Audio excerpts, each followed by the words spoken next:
Talking about Headcrabs, Half-Life 2 Part 1. In Half-Life 2, Headcrabs take a completely different appearance than they did in Half-Life 1. For one, they have completely lost their eyes, and are no longer an orange-brownish color, but instead are just brown. And while these changes can just be explained as Valve updating their design between games, there could also be a lore reason for it. You see, after the defeat of the Nihilith in the first game, portal storms started to ravage the planet. After a couple days of these portal storms, it caught the attention of an extremely powerful interdimensional empire known as the Universal Union, which would later be called the Combine by humanity, and they would effortlessly take over the planet in just 7 hours.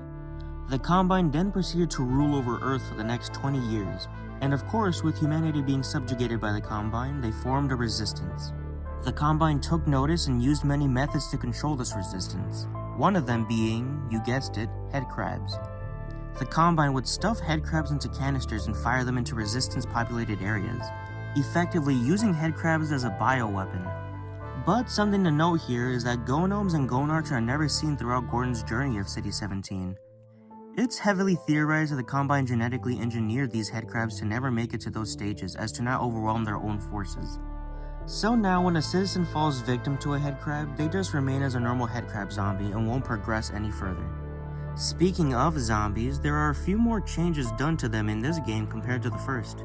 Like how instead of the headcrab making a giant mouth on the abdomen of the human, it just seems to open it up and expose the ribcage of the human. Oh, and the fact that they can throw objects towards you now.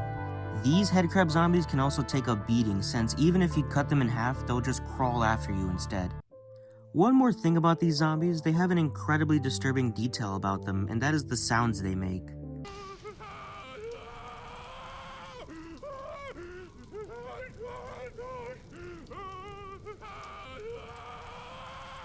It's pretty creepy on its own, but if you reverse these sounds, well...